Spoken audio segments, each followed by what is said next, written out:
6 centrales et confédérations syndicales ont appelé les travailleurs des secteurs privés et publics à manifester contre la cherté de la vie au Bénin ce vendredi 18 février. Le secrétaire général de la centrale des syndicats autonomes CSA Bénin, Ansel Moussou, en donne les raisons. Quand je parle de la vie chère, tout le monde comprend ce qui se passe parce que nous nous sommes appuyés sur non pas seulement les constats de terrain dans les marchés, mais nous sommes appuyés sur les chiffres officiels.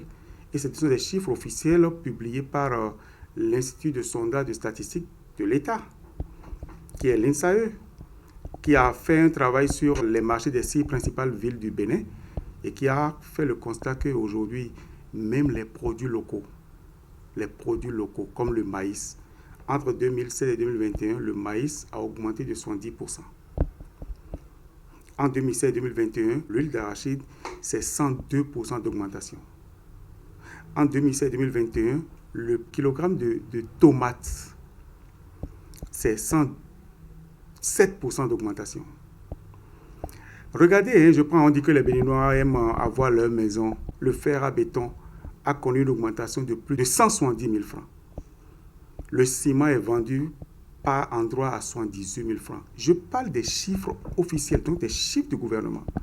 L'inflation, elle est là. Elle n'est certainement pas le fait du gouvernement parce que nous comprenons bien que la Covid est passée par là et que ça a impacté toutes les économies et tous les pays. Nous souffrons et nous avons besoin de la main du gouvernement parce que si nous nous taisons, le gouvernement peut penser que c'est pas si urgent que ça, on peut prendre notre temps pour agir. La preuve, il a annoncé une augmentation de salaire. Il est temps de dire ouvertement au gouvernement que les travailleurs souffrent, a soutenu Moudassir Bachabi, chef de file de la Confédération générale des travailleurs du Bénin, CGTB. Notre souci aujourd'hui, c'est d'attirer encore l'attention du gouvernement sur le fait que le peuple souffre, que de plus en plus le marché devient intenable et qu'il faille revoir, disons, la copie de la gouvernance à ce niveau-là. Et c'est important de le dire en ce moment précis parce que le gouvernement lui-même, enfin son chef, a reconnu que ce quinquennat doit être placé sous le signe du social. Et après l'avoir dit, en décembre dernier, il a annoncé sa volonté de revaloriser les salaires. Alors donc, tous ces éléments-là mis ensemble ont fait que le marché aussi a commencé par s'ajuster. Et depuis cette annonce de revalorisation, si vous faites un tour dans nos marchés, c'est de plus en plus difficile pour les travailleurs de pouvoir faire ces marchés-là. La COSI Bénin, entendez Confédération des organisations syndicales indépendantes, n'est pas du reste. Noël Chadaré, qui en est le chef de file, soutient ses camarades. Il s'agit de vous d'appeler tous les travailleurs à venir défendre leur pouvoir d'achat qui s'est érodé, effrité à cause de l'inflation galopante des prix des produits de première nécessité, à cause aussi des taxes qui, n'est-ce pas, pleuvent sur les travailleurs et qui mettent à mal, n'est-ce pas, leur pouvoir d'achat, à cause de l'abattement qui a été opéré et qui affaiblit davantage le pouvoir d'achat des travailleurs à la suite de la mise en œuvre d'une des dispositions du Code général des impôts qui a fait que, désormais, on ne prend plus en compte les enfants, le calcul, la charge familiale dans le calcul de l'IPTS est devenu ITS.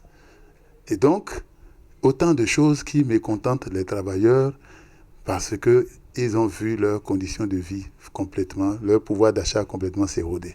Un meeting de mécontentement, d'accord, mais pour quel résultat? Noël Chadaré. Mais on défend ce qui nous revient, notre pouvoir d'achat. C'est la défense de notre pouvoir d'achat qui fait que nous mobilisons les travailleurs. Et donc, cette lecture faite comme ça, que c'est la défense de notre pouvoir d'achat, le pouvoir doit trouver des solutions, des moyens pour que nous puissions avoir un pouvoir d'achat. Quand il voudra augmenter et revaloriser les salaires, qu'il tienne compte de ce que la révalorisation doit nous permettre d'avoir vraiment un pouvoir d'achat. Nous n'en avons pas aujourd'hui. Ce que nous avons comme salaire, c'est des salaires. C'est nécessaire ce meeting pour forcer le dialogue, répond Anselme Amoussou. Ce meeting, c'est pour demander au gouvernement, il faut agir sur le contrôle des prix.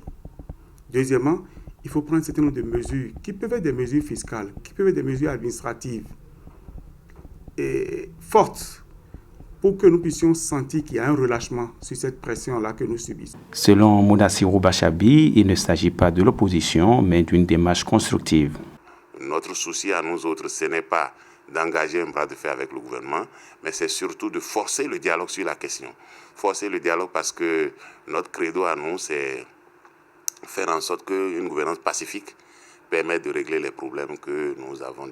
Comme on peut se rendre compte, les centrales sont déterminées à se faire entendre dans un contexte d'inflation généralisée et de l'application des dispositions du Code général des impôts qui réduisent les marges de manœuvre des travailleurs et de la population en général. Reste à savoir si l'appel à manifester recevra le même écho dans les rangs de tous les syndiqués.